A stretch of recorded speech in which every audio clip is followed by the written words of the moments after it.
Hello, everybody. I hope you are having a marvelous day and you are all doing great in this weird and strange times. First of all, happy Ramadan, and I hope you all have a blessed month full with good deeds. Now, I know we have had a very long break from our lectures. Probably most of you have forgotten what we have taken. Hopefully not, but I know how sitting or not studying feels, and it feels great. Okay, but sadly we have to return to our lectures and to our duties. So before we start, in the previous lecture we talked about a very important aspect of a successful lesson plan. We talked about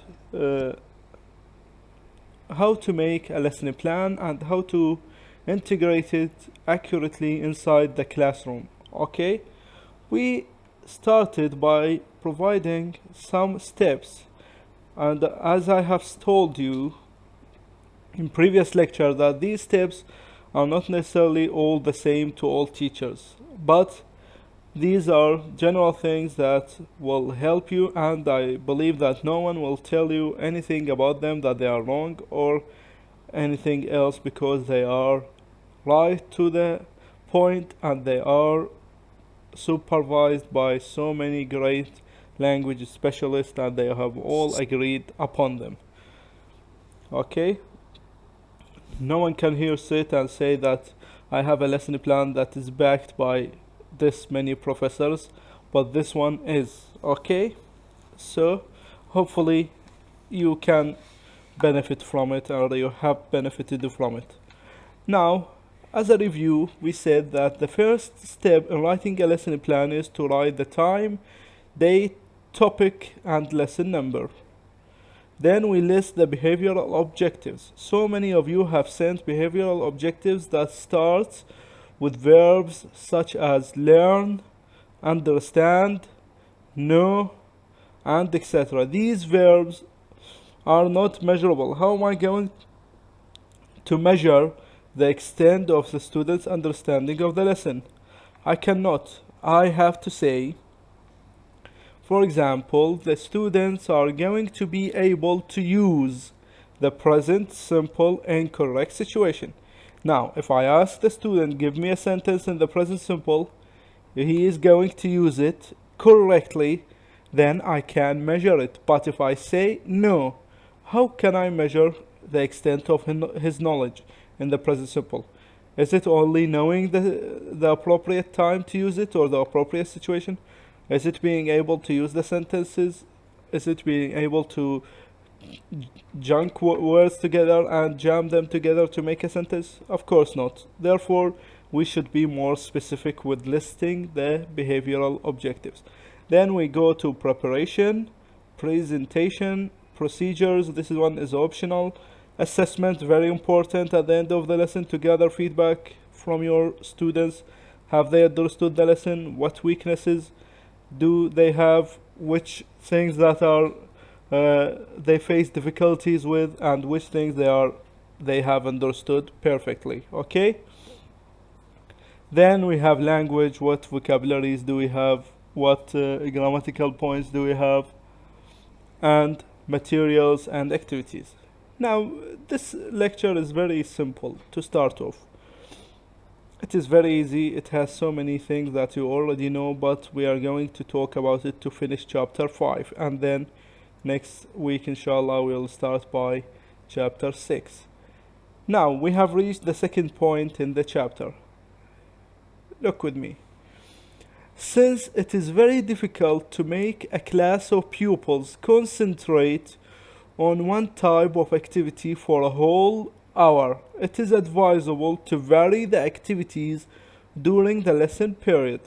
Okay?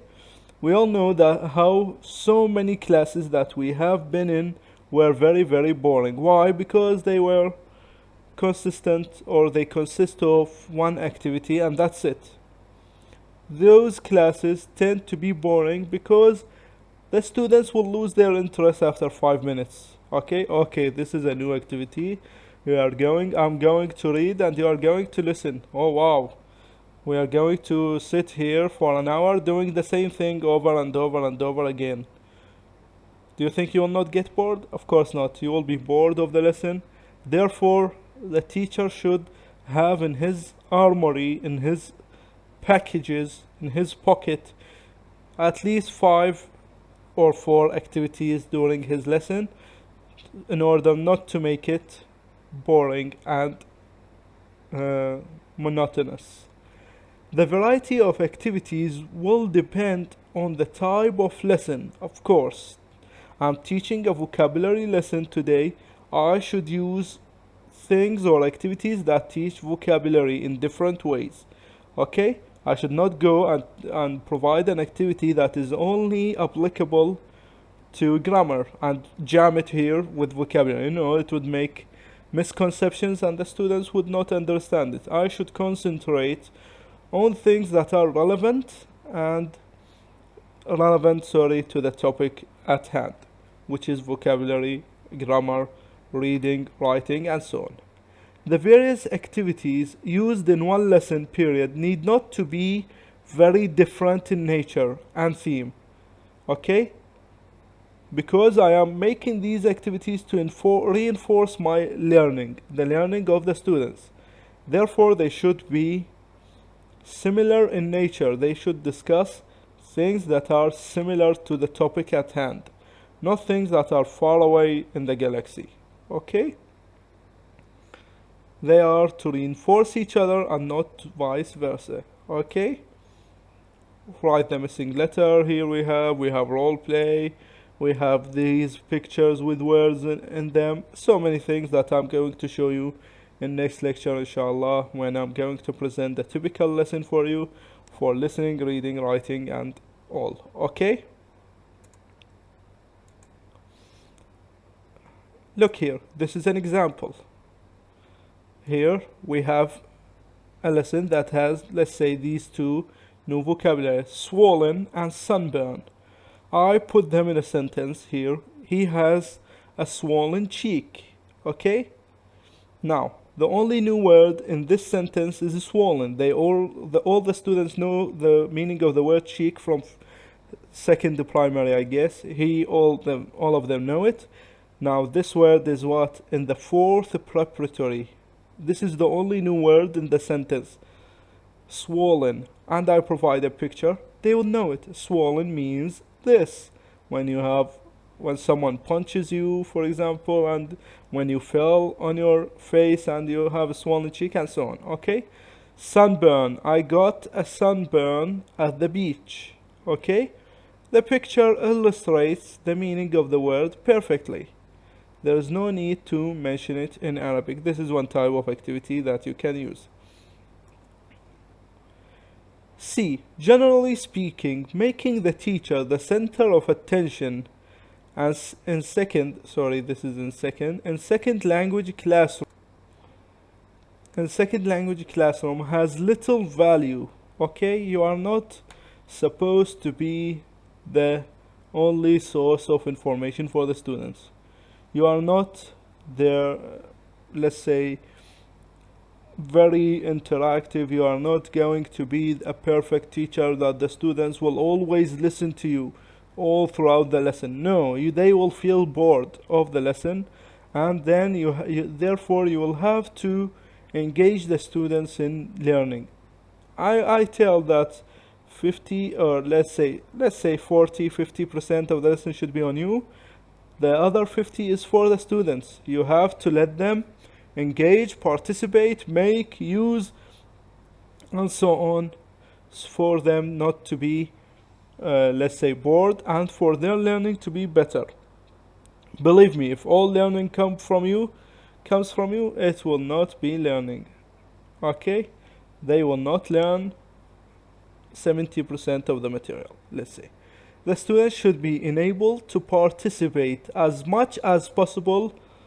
The more the students use the language, the better the lesson and the better they become. Okay, we all know this. We all have discussed this in previous chapters. The more they use the language, the better they will become.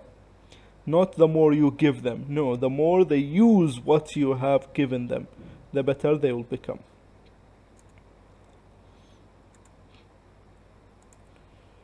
Modern teaching techniques signify the importance of students' participation. Active learning, we are going to talk about this, group work, situational dialogues, role plays, pictures, videos, index cards, flashcards, etc., are all useful devices for encouraging students' participation. The traditional situation in which the teacher always faces a class should be changed. Okay, you are going to be responsible for the future. We know that in the past we have made mistakes. Mistakes have been made. Many teachers were stubborn to change their style, but for you, you are getting new things. You should also provide variety of activities in your classroom, a variety of reinforcements, a variety of visual aids, and so on. Okay, even if it is from your own pocket, you can buy it once. It will help you for 5-6 years. It is not a loss if your students are learning. Don't be cheap. This is active learning. We are going to talk about it in next lectures, inshallah.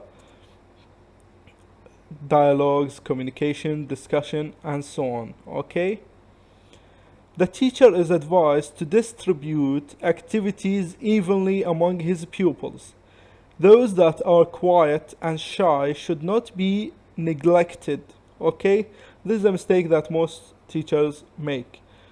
Students that are quiet and shy, they will not engage them in the lesson. No, they should be engaged.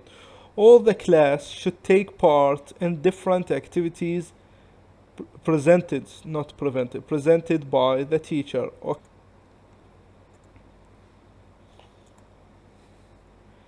D. It has been stated time and time again that there is no substitution to practice. Just like as I have earlier told you, there is no substitution to practice when teaching language, when learning a language. As much as you provide information for your students, they will not benefit from it if they are not practicing it. Okay, especially with language. They should always practice.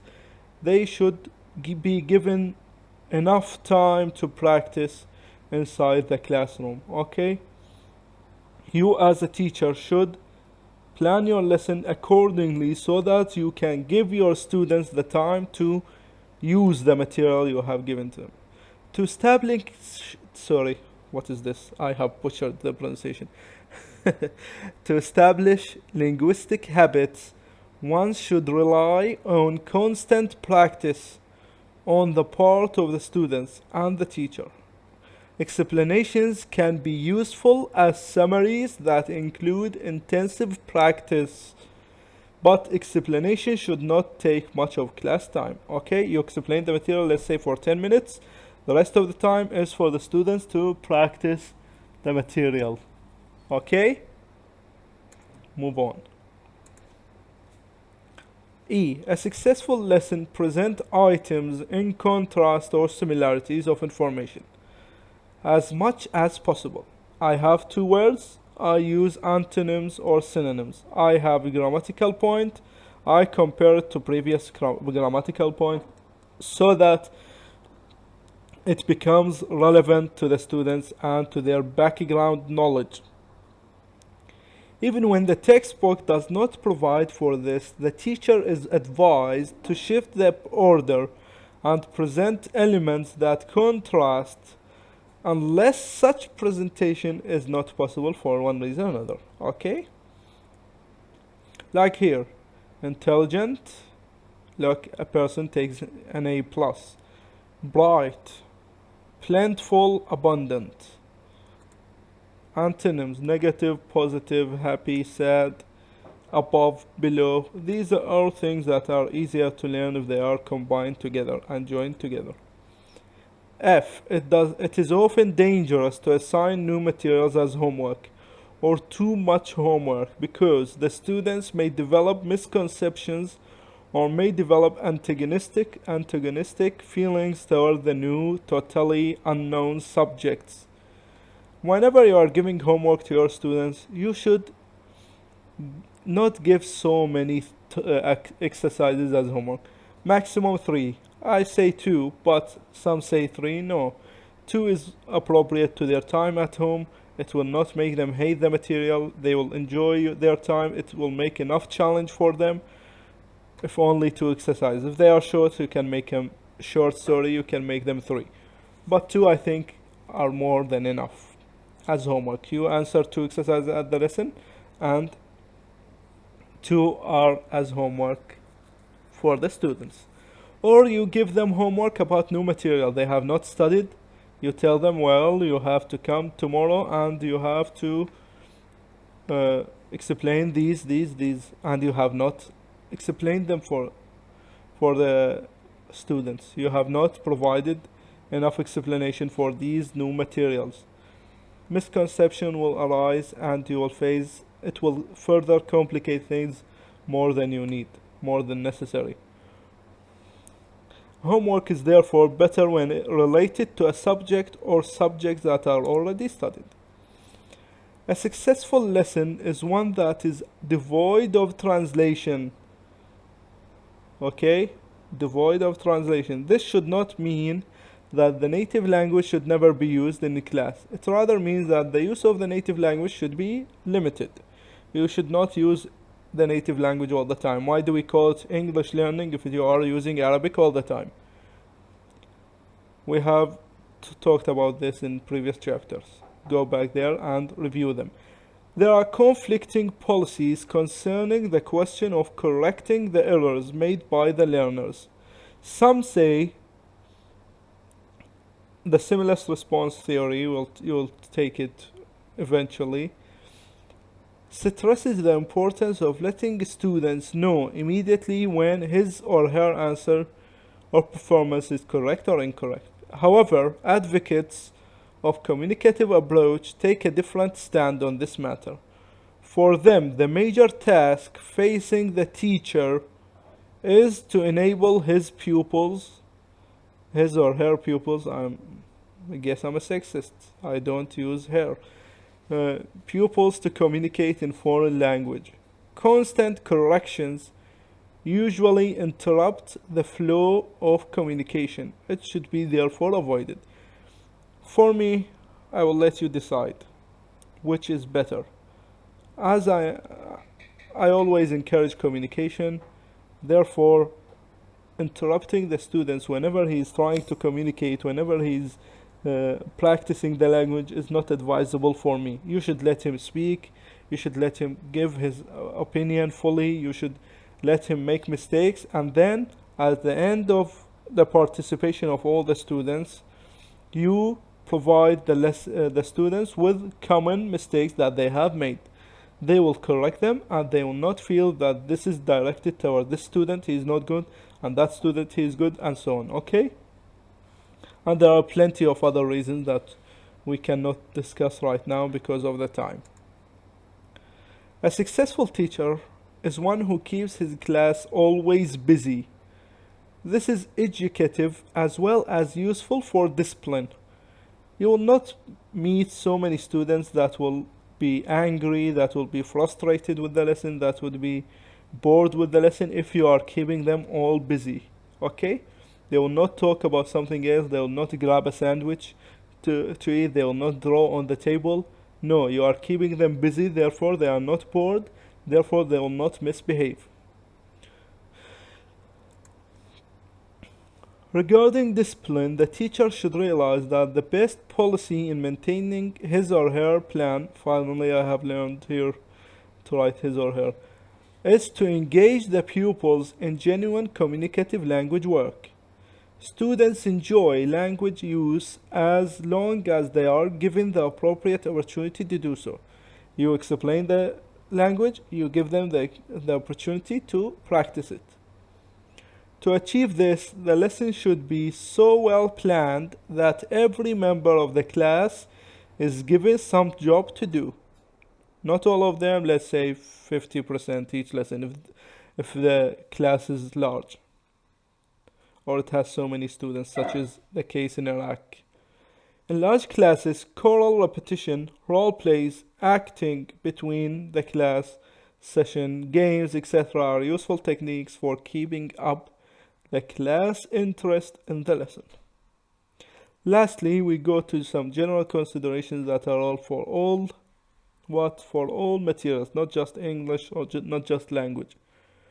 It is a commonplace to say that the teachers should avoid extremes in their movement. You should not jump around all the time. You should not move fast inside the classroom. You also should not be fixed in one place and that's it. No, you should move accordingly. Your pace should be not fast and not too slow because you will distract the students if you are moving too fast. Your voice should not be so low that they cannot hear you, and it should not be so loud that it is annoying. It should be audible to all students inside the classroom, and you should always vary the activities and use visual aids as much as possible. Okay, thank you very much for listening today, and I hope you have a wonderful day. If you have any questions, feel free to ask me. Thanks.